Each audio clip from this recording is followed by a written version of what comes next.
Mesdames et messieurs, vous venez de suivre l'échange entre les deux chefs d'État ici. Du lancement des programmes des systèmes de passation des marchés. Vous nous suivez partout à travers le monde, mesdames et messieurs. Bonjour et bienvenue dans ce nouveau numéro d'actualité ici en direct à l'Assemblée nationale de la République démocratique du Congo.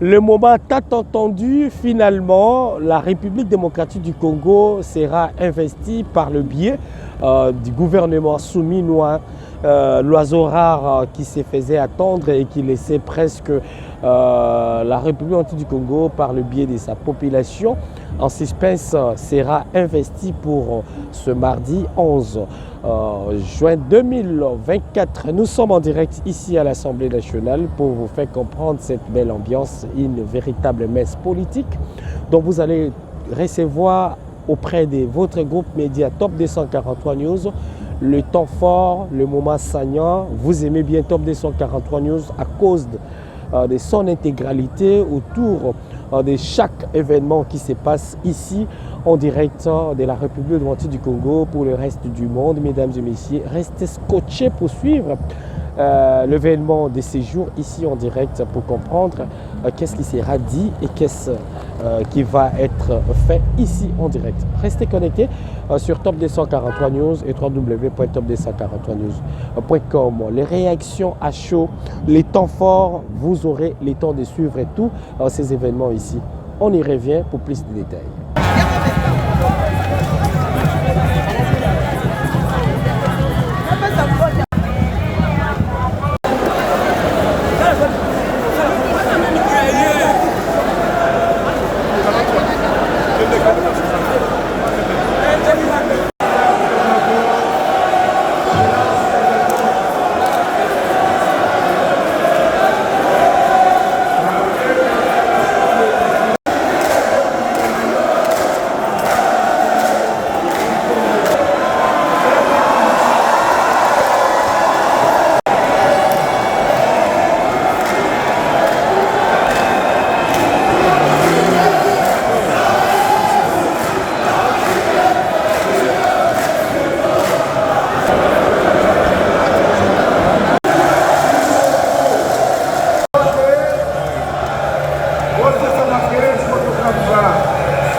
les personnes autorisées, à savoir les personnels politiques et administratifs de l'Assemblée nationale.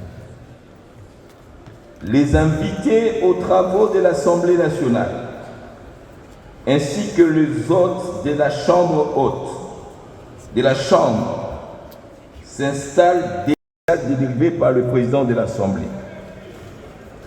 L'accès est libre dans le parti, moyennant autorisation préalable du bureau. Le nombre de personnes qui accèdent ne peut dépasser 50. Est admise dans la salle. Il est interdit de mettre en service les téléphones portables.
Honorable Président de l'Assemblée nationale, honorables membres du bureau, honorables députés nationaux, élus légitimes du peuple. Permettez-moi maintenant d'attirer l'attention de votre auguste Assemblée sur ce que votre gouvernement entend réaliser pour les 5 prochaines années en vue de matérialiser notre ambition de bâtir un État uni et mieux sécurisé, une économie plus diversifiée et compétitive et une société plus juste pour un développement durable. Le premier pilier de ce programme a pour objectif de créer plus d'emplois et de protéger le pouvoir d'achat des ménages. Il regroupe en lui-même les 2 premiers engagements électoraux du président de la République, à savoir plus d'emplois et plus de pouvoir d'achat. Honorable Président de l'Assemblée nationale, honorables membres du bureau, honorables députés nationaux, dignes représentants du peuple. Comme vous le savez, notre pays fait face à une agression étrangère rwandaise qui a forcé des millions de nos concitoyens à fuir leur foyer, abandonnant tout ce qu'ils avaient pour chercher refuge dans des camps de fortune, dépourvus de toute assistance humanitaire adéquate. Ces hommes, femmes et enfants innocents sont confrontés à des conditions inhumaines, à la faim, à la maladie et au désespoir, alors que nous nous efforçons de trouver des solutions pour répondre à cette crise déchirante. Il est donc de notre devoir, en tant que nation souveraine et solidaire, de protéger notre peuple et de répondre à cette tragédie avec compassion, détermination et fermeté. Nous ne pouvons rester les bras croisés face à la souffrance de nos concitoyens. Nous devons agir rapidement et efficacement pour fournir une assistance humanitaire d'urgence, garantir la sécurité des personnes déplacées et travailler sans relâche pour mettre fin à cette agression étrangère et rétablir la paix et la stabilité dans notre pays. En ces moments sombres, l'unité et la solidarité de notre nation seront notre force et notre espoir pour surmonter cette épreuve avec dignité et résilience. C'est pourquoi le deuxième pilier de ce programme d'action du gouvernement entend apporter des réponses aux questions liées à la protection du territoire national et de la sécurisation de la population et de ses biens. Il est structuré en 7 axes stratégiques d'intervention qui recoupent 4 thématiques liées à la paix et à la sécurité, avec au total 56 actions pour un coût cumulé sur les 5 ans estimé à 55 400 milliards de francs congolais et une moyenne annuelle de 11 000 milliards de francs congolais, ce qui représente 20% du coût total de ce programme. Le troisième pilier de ce programme d'action du gouvernement porte l'ambition d'aménager le territoire national en vue d'une connectivité maximale. Il comprend au total 8 axes stratégiques et 41 actions dont le coût cumulé sur les 5 ans est estimé à 63 300 milliards de francs congolais et une moyenne annuelle de 13,8 milliards de francs congolais, ce qui représente 25% du coût total de ce programme. Nous voici arrivés au 4e pilier de notre programme d'action du gouvernement, consacré à l'accès aux services sociaux de base. L'accès aux services sociaux de base est un droit fondamental pour tous les citoyens et est un élément essentiel pour assurer le bien-être et la dignité de chacun. Pour mettre en œuvre ces mesures et pour atteindre les objectifs spécifiques de ce pilier, votre gouvernement adoptera une approche intégrée en vue de garantir un accès équitable et universel aux services sociaux de base, renforçant ainsi la cohésion sociale et la solidarité au sein de notre société. Le 5e pilier de ce programme est dédié à l'impérieuse nécessité de renforcer l'efficacité des services publics. Dans cette optique, il est important de mettre en place des mesures et des pratiques qui visent à améliorer la qualité, la transparence, l'accessibilité et la réactivité de ces services. En mettant en œuvre ces mesures, l'administration de l'État congolais entend améliorer son efficacité, gagner la confiance des citoyens et contribuer au bien-être et au développement durable de la société congolaise dans son ensemble. Honorable Président de l'Assemblée nationale, honorables membres du Bureau, honorables députés nationaux, élus légitimes du peuple. La République démocratique du Congo est face à son destin. Ce qui est en jeu aujourd'hui n'est pas seulement la question de l'émergence ou du développement de notre pays. Ce qui est en jeu va au-delà de nos clivages et de nos différents intérêts. Ce qui est en jeu, c'est la réappropriation de notre destin en tant que Congolaises et Congolais. Ce qui est en jeu, c'est l'avenir de notre pays en tant que nation, une et indivisible. Et pour relever tous ces défis, nous devons être capables de mettre de côté ce qui nous divise afin qu'ensemble, nous fassions triompher l'intérêt général et l'intérêt général seul. Nous sommes les descendants de Kimpavita et de Kimbangu. Nous sommes la patrie de Kasavubu et de Lumumba. Rien ni personne ne doit nous faire reculer, ni nous faire trembler. Et je voudrais ici, si vous le permettez, honorables députés, dignes élus du peuple, en ma qualité de Première ministre, chef du gouvernement, ainsi que ma qualité de maman congolaise, indiquer que la République démocratique du Congo se défendra face à nos agresseurs ainsi qu'à leurs complices, ceux qui massacrent tous les jours nos paisibles populations, qui décapitent nos enfants, nos frères qui violent nos sœurs, nos mamans qui pillent nos richesses. Tôt ou tard, ils répondront de leur barbarie et de leurs crimes devant la justice.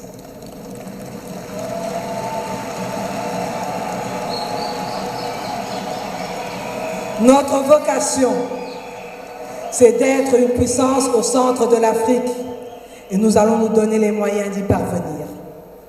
Voilà pourquoi, sur base de ces convictions, je sollicite humblement, honorables députés nationaux et élus légitimes de notre peuple, que vous approuviez le programme de votre gouvernement dont le résumé vient de vous être exposé. Mesdames et messieurs, nous sommes en direct ici à l'Assemblée nationale pour poursuivre les travaux. La première ministre Judith Suminwa vient de présenter son programme quinquennal devant les élus nationaux en présence de différentes personnalités ici en direct à l'Assemblée nationale de la République démocratique du Congo. Vous avez également eu le temps de suivre le point fort de son exposé autour des programmes basés sur au moins 6 quinquennats présentés par le président même de la République lors de son investiture le 20 janvier de l'année en cours. Vous avez suivi tour à tour les réactions, vous avez suivi l'exposé de Mme Judith Suminwa. Mesdames et messieurs, le temps va passer maintenant à travers les interventions des différents députés nationaux, mais ils vont se constituer en groupe avec plus ou moins 20 personnes ou 10 personnes par groupe. Vital Kamerhe insiste sur 3 minutes au record pour chaque personne qui va prendre le temps de s'exprimer sur le programme du gouvernement Suminwa. Restez connectés parce qu'on va vous donner les réactions à chaud à l'issue quand même de cet exposé, mais également après les interventions de chaque député nationaux qui vont se constituer à un groupe de 10 personnes ou 20 personnes. On reste sur Top 243 News. Vous aurez le temps de suivre nos commentaires et les temps forts de cet événement ici en direct. À très bientôt. J'ai bien lu le programme de Madame la Première ministre qui a été présenté aujourd'hui au sein de notre Assemblée nationale. Et ce qui est vrai, le programme est bien détaillé. Ce qui est vrai, le programme rencontre les défis de la République. Ce qui est vrai aussi, la Première ministre a proposé des actions qu'elle va matérialiser pendant 5 ans pour répondre à ces défis. Il est vrai que le pays a des urgences. C'est la raison pour laquelle moi personnellement je vais intervenir dans le cadre des urgences. Je viens de l'Est, j'ai été élu dans le territoire de Béni où Oti, chaque jour où les ADF endeuillent la population, je voudrais que la question de la sécurité soit parmi les urgences du programme de Madame la Première ministre. Et je souhaite que les actions qui seront budgétisées pendant la session de septembre soit consacré effectivement sur la question de la relève du pays, l'image du pays d'abord, parce qu'on ne peut pas gagner la guerre sans une meilleure diplomatie. Mais je souhaite aussi qu'il y ait plus de mobilisation des recettes, mais aussi que les conditions sociales de nos militaires et de nos policiers soient améliorées, parce qu'on ne peut pas gagner une guerre avec des troupes qui ne sont pas assez motivées. Nous savons qu'il y a des efforts qui sont en train d'être faits, mais il faut encore faire plus pour que demain, nous puissions nous rassurer que notre population est sécurisée. Il est vrai qu'on ne peut pas faire la guerre sans avoir des voies d'accès. Nous avons des routes qui ne sont plus praticables. On ne peut pas sécuriser le triangle de la mort entre Beni et Ituri sans entretenir la RN4. Aujourd'hui, il est difficile de prendre son véhicule de Beni à Kisangani. Nous pensons que les priorités sont les gens et nous donnons bonne chance au gouvernement souverain.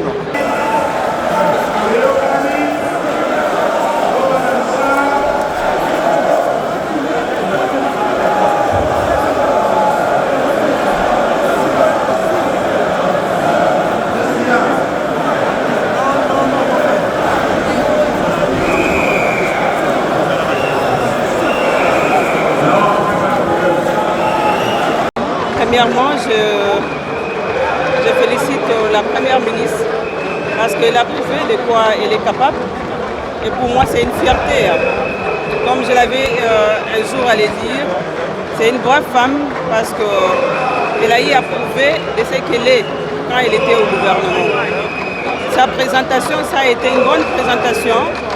Et là, nous attendons les débats. Je pense que dans les débats, il n'y aura pas beaucoup de choses à poser comme question, mais il y aura plus d'enrichissement parce que tout ce qu'il a donné comme contenu du programme, c'est une vision. Et je pense que cette vision doit être détaillée dans les budgets de la nation. Et le budget sera présenté d'ici la session de septembre. Et c'est là où nous allons pouvoir donner les petits détails par rapport à ce qu'attend notre population au niveau de l'intérieur, au niveau de nos provinces, au niveau de nos territoires, au niveau de nos villages. Voilà un peu mon appréciation par rapport à la présentation de l'idée générale ou de la vision de la chef du gouvernement. Vous savez qu'attention, la première ministre. J'étais tenté de dire. Je ne pouvais pas me taire sans parler de l'assassin installé dans le secteur de Gatamae à Niabi, à Boya. Cette société chinoise qui exploite la population locale, qui traite cette population comme des esclaves et qui prend tous les éléments qu'on avait enrichis en Chine. J'ai voulu qu'on puisse revoir ces contrats léonais qui avaient été signés non pas pour les intérêts des Congolais, des peuples de Niabi, mais ces contrats qui profitent seulement aux Chinois. Si les gouvernements juste pouvaient revoir ces contrats pour le bien-être de la population du territoire de Niabi et de Kassai oriental en général. J'ai évoqué les problèmes de l'électricité pour tous. Comme vous le savez, le barrage Tubi-Tubidi est installé sur la rivière Loubi à Chirungu-Merote. L'histoire nous rappelle que les courants des barrages Yinga a traversé plusieurs provinces et ces provinces sont restées dans le noir. Le courant est allé alimenter la province de Katanga. Je ne voulais pas que cette même histoire puisse se répéter. Il faudrait refaire les choses autrement. Le courant Tubi-Tubidi est en train d'alimenter la cité de Boya, cité de Miabi, territoire de Kabé-Kamwanga et la ville de Mbujimayi. Mais à Tchilou, où tirent ses origines, il y a les ténèbres. Si le gouvernement pouvait penser à installer une turbine à usage domestique à Tchilou-Merote, car les courants, c'est le point de développement. Donc cette population de Tchilou-Merote peut jouir aussi de ces courants qui est installé sur sa rivière à Tchilou-Merote. Comme nous vivons dans un état de guerre, notre pays est insécurisé. Nos frères et sœurs de l'Est, on les tue chaque jour, chaque nuit. J'ai fait une recommandation à la Première ministre d'instruire les PPM de l'intérieur et de la défense, de pouvoir identifier tout élément infiltré dans l'armée.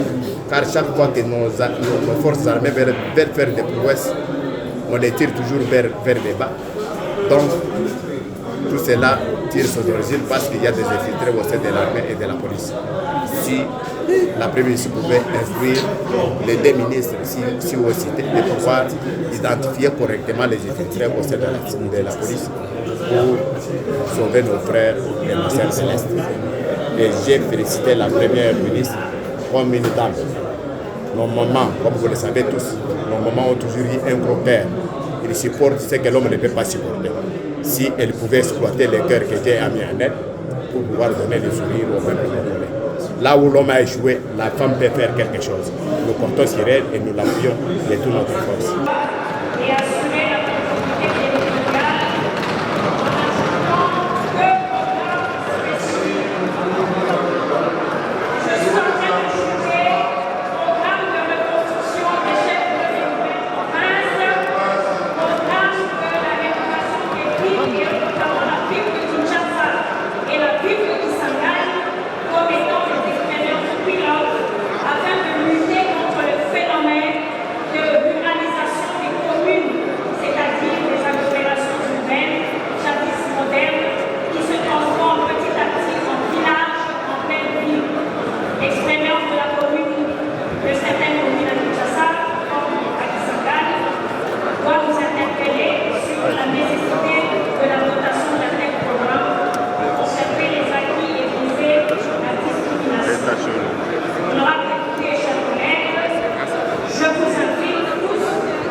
Les documents restent vagues sur les réponses à apporter sur tu vois qu'ici c'est le bouge même pas. C'est stable. Même là aussi, les renseignements sur la manière dont le gouvernement adopte répondre aux défis liés au développement du secteur financier, rétablissement de la confiance dans la monnaie nationale et la dédollarisation de l'économie, les actions du gouvernement en domaine technique. Par ailleurs, les documents décrits faiblement le programme de développement local des 55 territoires, alors que ces derniers matériels les mesures pour atteindre ce objectif de recettes c'est bien relevé de fortes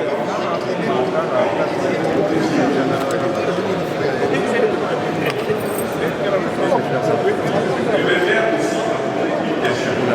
Qu'en est-il de la construction des navires conformes des normes de notre éducation nationale? Et en conclusion, répétez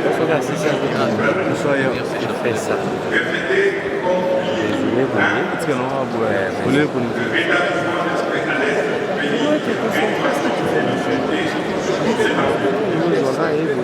pays, décrire les réformes à mener dans le secteur financier. 3.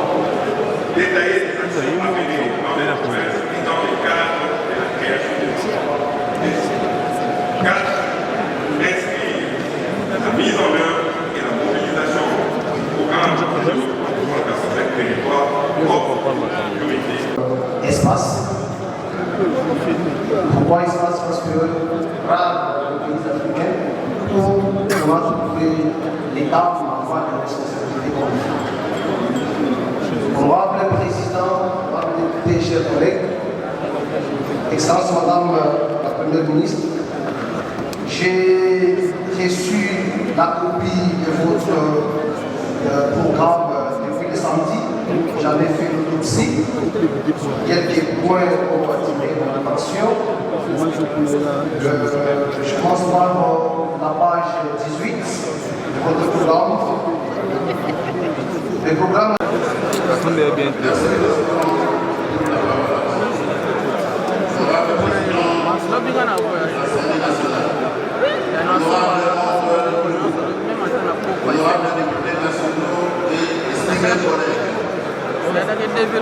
Madame la Première ministre, avant d'entrer dans le vif de mon propos, je voudrais également présenter de nécessaires félicitations à son Excellence Madame Julie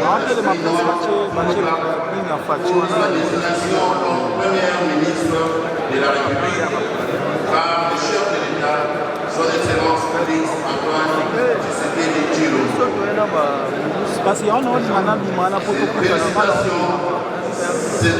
Ces félicitations s'adressent également membres de son gouvernement. L'intervention n'est rien de moins qu'un plaidoyer en faveur du désenclavement du territoire de Walikale. Pour le développement économique, social et même pour des raisons sécuritaires, il est important que notre gouvernement, les gouvernements que nous allons investir aujourd'hui, prennent en considération la situation socio-économique et sécuritaire du territoire de Walikale. Nous sommes sans ignorer que ce territoire est au carrefour de 4 provinces. Le nord Kivu se trouve, le sud Kivu qui les borde au sud, la Tchoko au nord et le Maniema à l'est. De plus, Walikale est riche des plus grands gisements de coltan au monde. Nous avons les réserves de Bissillé et de Kalango. Nous avons une forêt primaire dans laquelle plusieurs espèces d'animaux et d'oiseaux sont endémiques, dont on célèbre le gorille des montagnes. Mais la vraie richesse de Walikale reste son peuple fort et résilient. Honorable président de l'Assemblée nationale, les efforts du gouvernement devraient se concentrer sur le défi ci-dessous. 1. Relier les provinces du Nord, Sud, Maniema et la Tchoko par la réhabilitation concentrée sur la nationale pour une cinquantaine de kilomètres. 2. Réouvrir l'aéroport national de Walikale avec un flux estimé à besoin 100 000 par an. 3e point, construire la prison centrale de Walikale. Plusieurs initiatives ont été entreprises pour lutter contre l'enclavement de ces territoires. Par exemple, dans le cadre du programme de 100 jours du président de la République en 2019, il était prévu l'ouverture de 52 km de route sur la nationale 3, axe Bukavu, Walikale et Kisangani, ce qui comprend 3 provinces. 2. Il était prévu 50 km de route sur la route provinciale Goma-Walikale, ici dans le nord. Malheureusement, ces projets n'ont pas été réalisés car cet important programme fut brutalement suspendu. Ces mêmes tronçons routiers sont inscrits dans le programme de développement du 145 territoires qui a été porté à son époque par son Excellence Madame la Première ministre au Conseil présidentiel de veille stratégique, puis au ministère du Plan. Aujourd'hui, je suis heureux de voir que le gouvernement national prévoit parmi ses actions urgentes dans son axe stratégique 3.1.1 investissement dans les infrastructures de transport, la réouverture du tronçon routier Bukavu, Walikale, Kisangani sur la nationale. Cependant, il est crucial que ce programme ne reste pas une lettre de bonne intention, comme nous l'avons vu dans le passé, mais qu'il se concrétise par des actions tangibles. De plus, dans le secteur de la justice, je demande au gouvernement d'inclure expressément la reconstruction de la prison centrale de Walikale, actuellement en état de développement très avancé, vestige de l'époque coloniale. Ces initiatives sont indispensables pour le développement et la sécurité de notre territoire. En ce qui concerne la réouverture de l'aéroport de Walikale, cet aéroport, qui donne importance stratégique et socio-économique, reste fermé aux habitants de Walikale. Les causes de cette destruction restent incertaines. La version officielle évoque la vétusté de la piste d'atterrissage.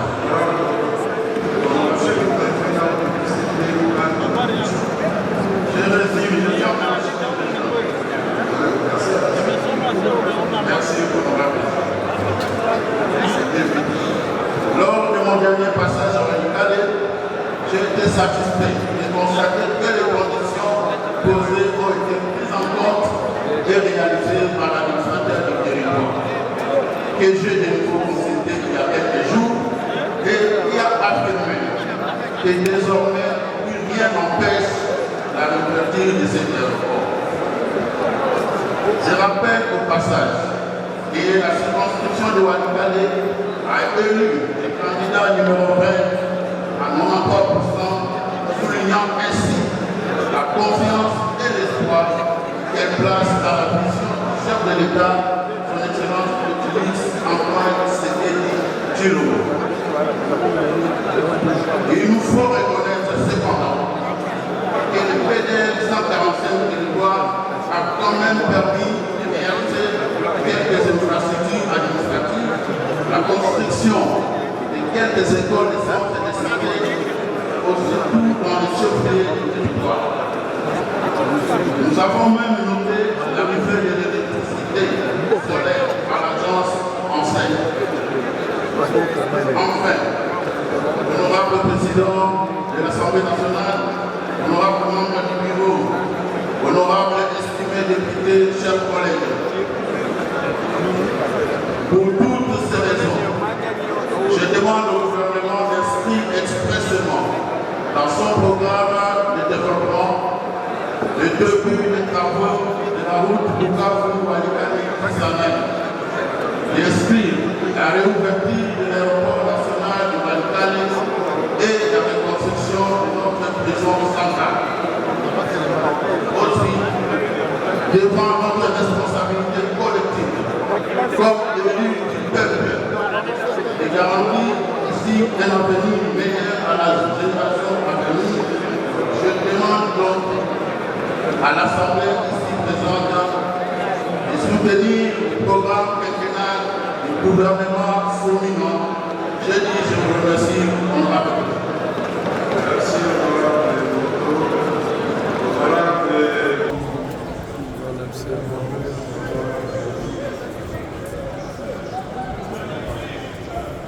Honorable président de l'Assemblée nationale, honorable député estimé collègue. Gagner la confiance des citoyens et contribuer au bien-être et au développement durable de la société congolaise dans son ensemble. Honorable président de l'Assemblée nationale, honorable membre du bureau, honorables députés nationaux, élus légitimes du peuple. La République démocratique du Congo est face à son destin. Ce qui est en jeu aujourd'hui n'est pas seulement la question de l'émergence ou du développement de notre pays. Ce qui est en jeu va au-delà de nos clivages et de nos différents intérêts. Ce qui est en jeu, c'est la réappropriation de notre destin en tant que Congolaises et Congolais. Ce qui est en jeu, c'est l'avenir de notre pays en tant que nation une et indivisible. Et pour relever tous ces défis, nous devons être capables de mettre de côté ce qui nous divise afin qu'ensemble, nous fassions triompher l'intérêt général et l'intérêt général seul. Nous sommes les descendants de Kimpavita et de Kimbangu. Nous sommes la patrie de Kasavubu et de Lumumba. Rien ni personne ne doit nous faire reculer, ni nous faire trembler. Et je voudrais ici, si vous le permettez, honorable député, digne élu du peuple, en ma qualité de première ministre, chef du gouvernement, ainsi que ma qualité de maman congolaise, indiquer que la République démocratique du Congo se défendra face à nos agresseurs ainsi qu'à leurs complices, ceux qui massacrent tous les jours nos paisibles populations, qui décapitent nos enfants, nos frères qui violent nos sœurs, nos mamans qui pillent nos richesses. Tôt ou tard, ils répondront de leur barbarie et de leurs crimes devant la justice.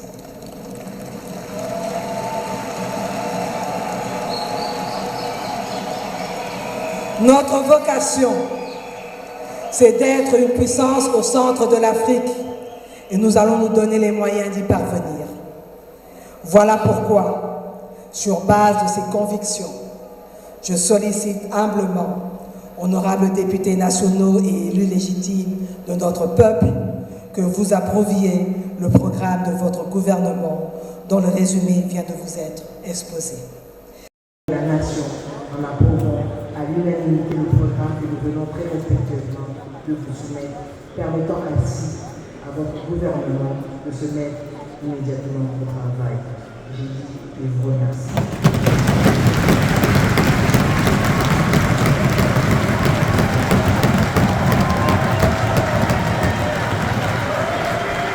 De vous, ni de l'autre côté, ni les membres du gouvernement, ni ceux qui sont derrière moi, mais les membres du bureau sont des députés qui doivent pouvoir voter.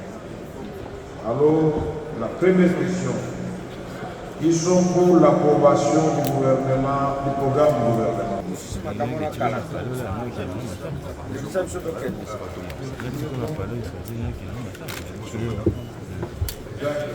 Déjà, ils sont pour nous. Ils sont contre.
La paix durable. Si nous voulons vraiment une résolution durable, nous devons battre le M23 avec ses supplétifs RDF et consorts. Pour moi, c'est le chemin qui va nous amener à une paix durable à l'est du pays. Ça, je rappelais à Madame la Première ministre. Aussi, j'ai évoqué certaines observations dans son programme d'action du gouvernement, parce que je me suis rendu compte que les documents qu'on nous a présentés, c'est un document programmatif.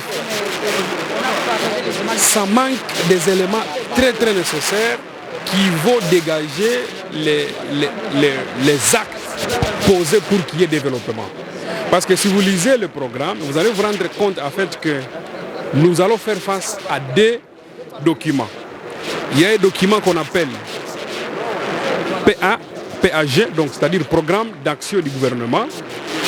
Ici, un autre document qu'il est en train d'intituler Plan national stratégique pour le développement.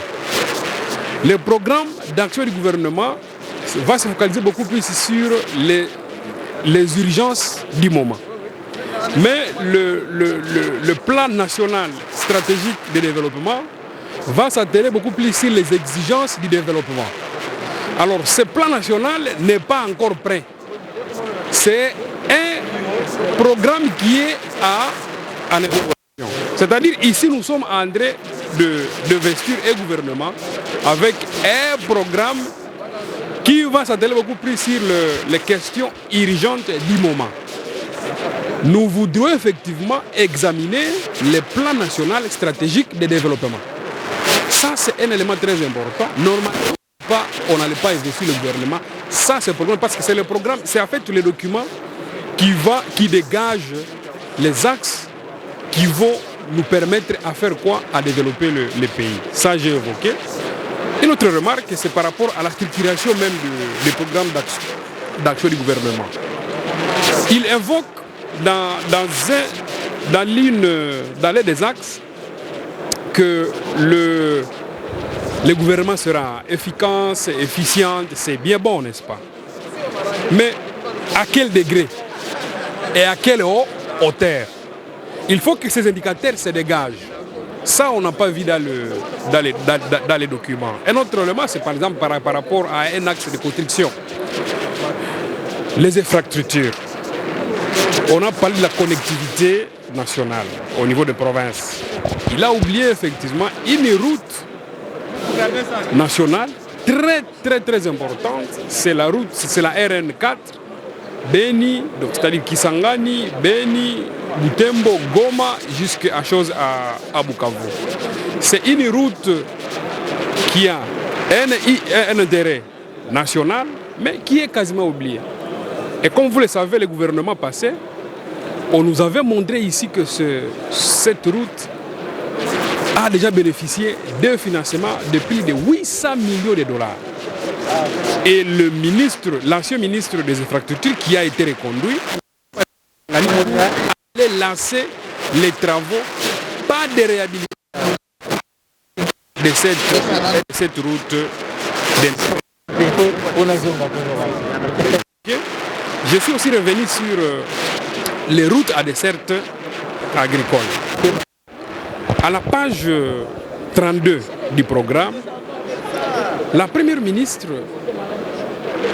nous présente un projet qui va permettre à la République démocratique du Congo de réhabiliter 10 000 km de routes à desserte agricole. Et quand j'ai divisé ce kilométrage par rapport au nombre de provinces, n'est-ce pas, au nombre de territoires, pardon, nous nous retrouvons avec 68,9 km par territoire chaque année. Je dis bien 68, c'est insignifiant, c'est insuffisant. C'est pourquoi je demande à la Première ministre d'augmenter encore le moyen pour qu'au moins chaque territoire puisse ne pas 1000 km. Parce que vous savez, nous n'allons pas réussir à nous développer si nous-mêmes nous ne produisons pas. Et ce que nous pouvons produire maintenant là, ce sont les produits agricoles, les champs. Les gens doivent faire quoi? Doivent cultiver. Et nous devons maintenant faire en sorte que les routes agricoles soient réhabilitées afin de permettre que les produits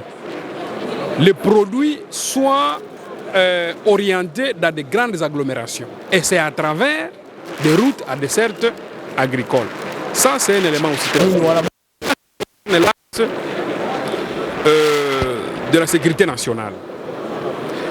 J'ai démontré effectivement que dans le programme, il n'y a pas des indicateurs qui prouvent réellement que nous sommes en train d'encourager les réformes au sein de l'armée. La chefferie Basso Amadoué, les gens. C'est une question. Non, vous l'avez dit. Honorable. Aujourd'hui, député du Nord Kivu et ceux d'ailleurs. Faire pour que nous puissions investir ce gouvernement. Parce qu'on ne peut pas faire la guerre avec un gouvernement, je ne dirais pas démissionnaire, mais qui s'attend déjà à sortir. D'où l'urgence dans l'intérêt des populations de l'Est d'investir vite ce gouvernement au fait qu'ils se mettent au travail. Comme vous le savez, il y a eu plusieurs correspondances et visites que nous avons eu à faire en ce temps au niveau du ministère de la Défense pour précisément la question de l'Est. Mais il reste encore beaucoup à faire.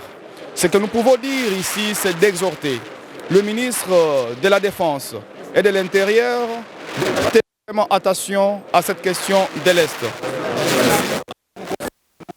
Autorité budgétaire, d'allouer un budget conséquent en ce qui concerne la défense.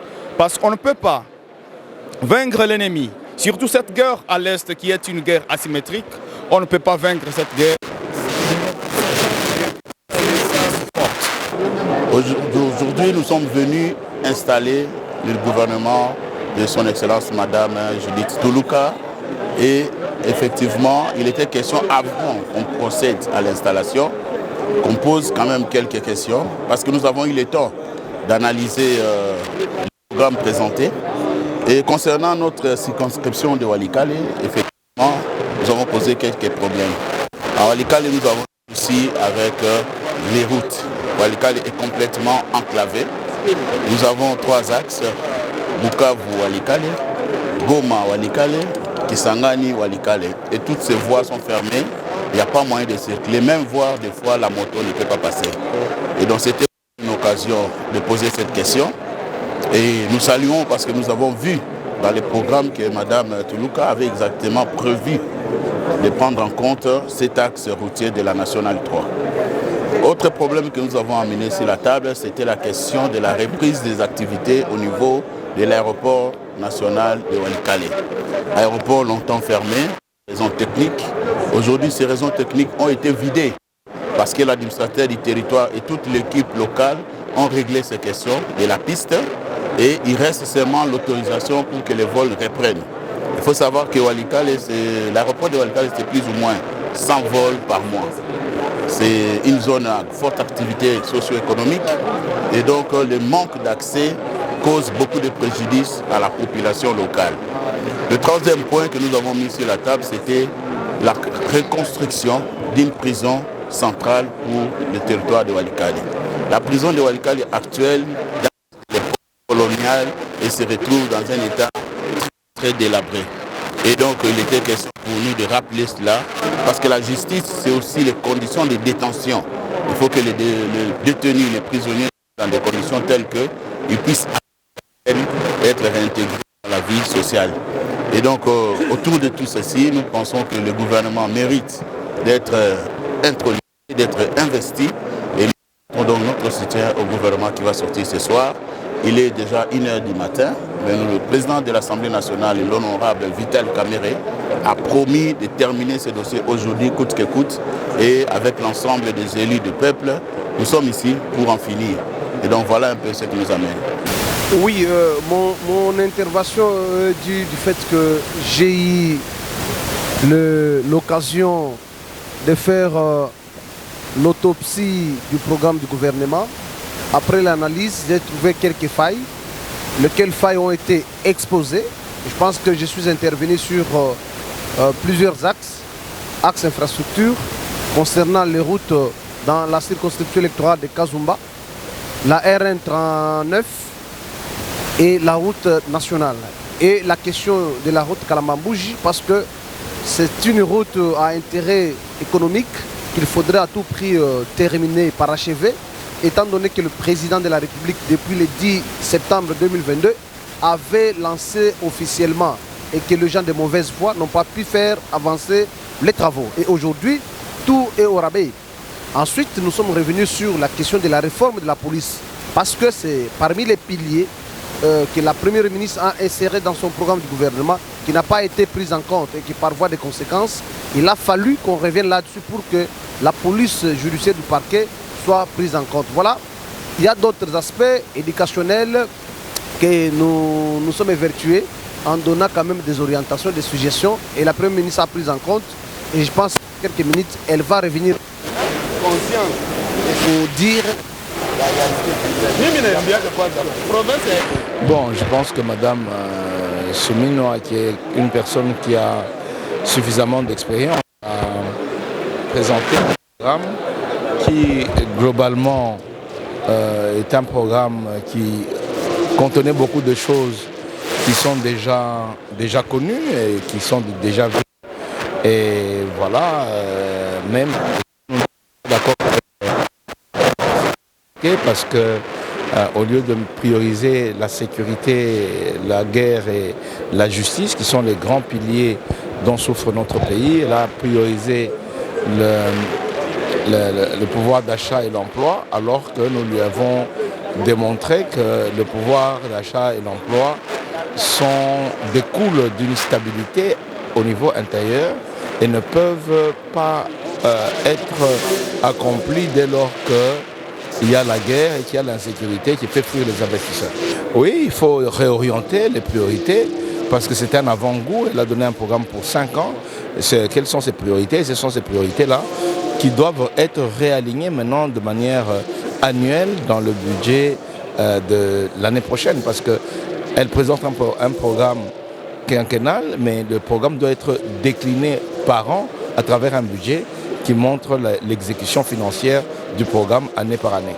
C'était vraiment important que ça arrive parce qu'on pense qu'on vient de dédouaner, nous on a fait notre part, on attend du gouvernement de faire la part, le peuple attend que la guerre puisse s'arrêter, le peuple attend que l'économie puisse s'améliorer. Donc la balle est maintenant dans le camp du gouvernement et nous serons rigoureux pour que les besoins de la population soient vraiment réalisés. Sur les 6 axes plutôt du gouvernement, croyez-vous que ça pourra se concrétiser? La première chose c'est la sécurité. Aujourd'hui si on arrive à résoudre le problème de la guerre, tout le reste viendra de soi. Je pense que comme la plupart des députés ont dit, le grand problème c'est d'abord la sécurité de nos populations. Si aujourd'hui on met fin à la guerre, tout le reste viendra. Mais avec la guerre, on ne sait rien faire. Mesdames et messieurs, bonsoir, bonjour. Ça dépend de l'ère à laquelle vous allez nous suivre encore pour clôturer l'investiture du gouvernement Souminoa Judith Tuluka ici en direct à l'Assemblée nationale de la République démocratique du Congo. Vous nous avez suivis pendant plus de 12 heures, dit-on, de ces programmes de l'investiture du nouveau gouvernement à travers cette monture gouvernementale qui est la chef de l'exécutif national qui va diriger pendant les quinquennats et du second mandat du président Félix Tshisekedi à travers le programme de ces gouvernements, mesdames et messieurs.